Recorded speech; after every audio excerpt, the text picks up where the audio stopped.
ডিজিপিৰ হঠাৎ এক ডাঙৰ ঘোষণা আৰু হঠাৎ লোৱা এই সিদ্ধান্ত আৰু সেই সিদ্ধান্তৰ ঘোষণা অলৰেডি হৈ গ'ল আৰু লগতে গ্ৰেপ্তাৰ হ'ব পাৰে অসম আৰক্ষীৰ বহুতো আৰক্ষী বিষয়া আৰু ডিজিপিয়ে লোৱা এই সিদ্ধান্ত আৰু অসম আৰক্ষীয়ে গ্ৰেপ্তাৰ হ'ব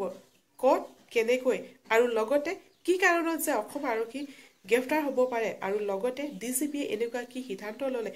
ডিজিপিয়ে লোৱা সিদ্ধান্তৰ কাৰণে অসম আৰক্ষী গ্ৰেপ্তাৰ হ'বনে এই সকলোবিলাক তথ্য আজি আপোনালোকৰ লগত মই আলোচনা কৰিম আৰু লগতে যিসকলে মোৰ ভিডিঅ'টো প্ৰথমবাৰৰ কাৰণে চাই আছে প্লিজ মোৰ চেনেলটো ছাবস্ক্ৰাইব কৰি দিব আৰু লগতে লাইক কৰিব কমেণ্ট কৰিব আৰু একেবাৰে শেষত মোৰ ভিডিঅ'টো শ্বেয়াৰ কৰিবলৈ নাপাহৰিব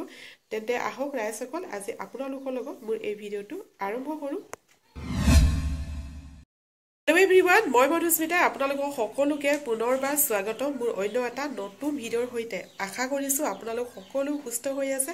আৰু লগতে সকলো ভালে কুশলে থাকক তো এয়ে মই কামনা কৰিছো আৰু আজি ভিডিঅ'টো মই আপোনালোকৰ লগত আলোচনা কৰিব লৈছো যে অলৰেডি মই আপোনালোকে থাম্বনেইলত দেখাই পাইছে যে ডিজিপিয়ে ল'লে এক ডাঙৰ সিদ্ধান্ত মানে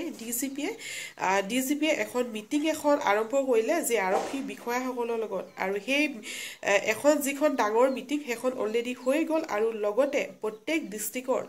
যিসমূহ থানা আছে যেহেতু এখন ডিস্ট্ৰিক্টত কেইবাখনো থানা থাকে আৰু সেই থানাসমূহতো বৰ্তমান মিটিংসমূহ হ'ব আৰু কাৰণ অসম আৰক্ষী হৈ যাব এতিয়া বহুতো ষ্ট্ৰিক্ট কি কাৰণত ষ্ট্ৰিক্ট হ'ব এইখিনিও আপোনালোকে ভিডিঅ'টো শেষলৈ গম পাব তো আশা কৰিছোঁ যে আপোনালোকে ভিডিঅ'টো শেষলৈকে চাব বুলি আৰু ক'লোৱে নহয় যিসকলে প্ৰথমবাৰৰ কাৰণে চাইছে প্লিজ মোৰ চেনেলটো ছাবস্ক্ৰাইব কৰি দিব আৰু অসম আৰক্ষী হৈ যাব এতিয়া বহুতো ষ্ট্ৰিক্ট আৰু তাৰ কাৰণে যেহেতু অলৰেডি এখন মিটিং হৈয়ে গ'ল আৰু বৰ্তমান এতিয়া সিদ্ধান্ত লৈছে থানাবিলাকত মিটিংটো হোৱা আৰু অতি শীঘ্ৰে প্ৰতিখন থানাতে এই মিটিং হ'ব আৰু এই মিটিংসমূহ পাতিছে কাৰণ যিসকল আৰক্ষী বিষয়াসকল হ'ব লাগিব বহুতো ষ্ট্ৰিক্ট আৰক্ষীসকলৰ যি দায়িত্ব সেই দায়িত্ব সকলোৱে ভালকৈ পালন কৰিব লাগিব আৰু যাৰ য'ত ডিউটি সকলোৱে ভালকৈ মানে ডিউটি কৰিব লাগিব আৰু যিটো মানে দেখা যায় আৰক্ষীসকলৰ এনেকুৱা বহুতো কিছুমান ভিডিঅ' ভাইৰেল হৈ থাকে আৰু দুৰ্নীতিৰ লগতো কিছুমান আৰক্ষী বিষয়া দেখোন এনেকুৱা যিবিলাক মানে টোল গেটত থাকে বা অন্য ধৰণৰ ৰাস্তাত থাকে যি চেকিং চিষ্টেমত থাকে সেইবিলাকতো কিছুমানত দেখোন পইচা লোৱাৰ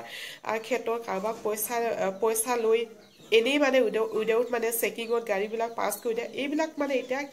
খেলি মেলি নহ'ব কাৰণ অসম আৰক্ষী একদম মানে পূৰা ষ্ট্ৰিক্ট হৈ যাব এতিয়া আৰু এই ষ্ট্ৰিক্টটো আৰু এটা কাৰণত হ'ব এতিয়া কাৰণ যিহেতু এতিয়া মাৰ্চ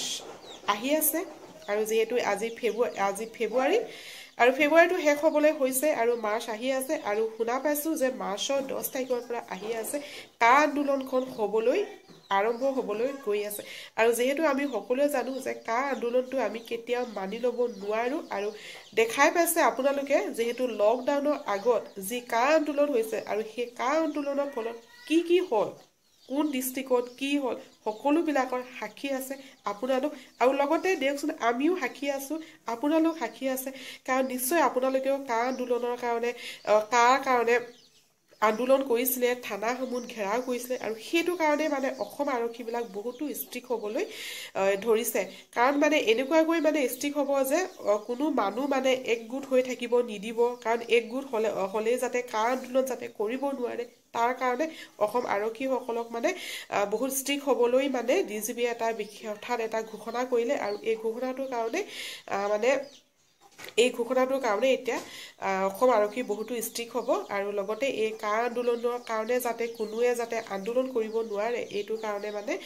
বহুতো ষ্ট্ৰিক্ট হ'ব আৰু যিহেতু আপোনালোকে দেখাই পাইছে যিহেতু কা আন্দোলন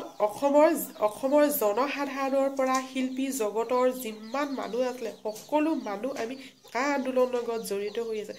চহৰ বুলি ক'বলৈ নাই চবেই নিজৰ ঠাইত প্ৰতিবাদ কৰিব লৈছিলে ইয়াত কোনো গাঁৱৰ মানুহ বুলি ক'বলৈ নাই কোনো চহৰৰ মানুহ বুলি কৈ নাই সকলো জনসাধাৰণ ওলাই আহিছিল কা আন্দোলন কৰিবলৈ কা প্ৰতিবাদ কৰিবলৈ কাৰণ কা আমি মানি ল'ব নোৱাৰোঁ আৰু সেয়েহে যিহেতু কা আন্দোলনখন আহিবলৈ লৈছে যিহেতু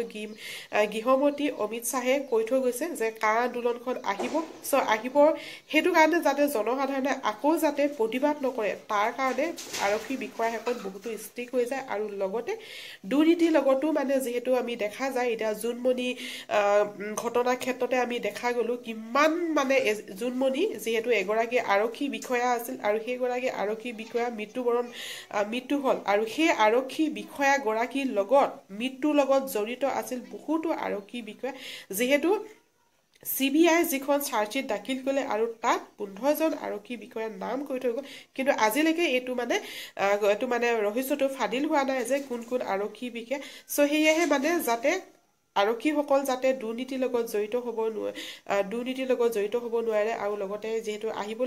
আহিবলগীয়া কাৰণটো যাতে জনসাধাৰণে প্ৰতিবাদ কৰিব নোৱাৰে তাৰ কাৰণে DGPয়ে এক বিশেষ ঘোষণা কৰিলে আৰু এই ঘোষণা কাৰণতে অসম আৰক্ষী বহুতো এতিয়া ষ্ট্ৰিক্ট হ'ব এতিয়া আৰু যিহেতু মাৰ্চ আহি আছে আৰু আগলৈ গম পাই থাকিম সকলোখিনি খবৰ আৰু যিখিনি খবৰ পাই থাকোঁ মই আপোনালোকক জনাই থাকিম তো ঠিক আছে ৰাইজসকল আজি মোৰ ভিডিঅ'টো ইয়াতে সামৰণি পাইছোঁ আপোনালোকক লগ পাম মোৰ আহিবলগীয়া এটা নতুন ভিডিঅ'ৰ সৈতে আজিলৈ বাই বাই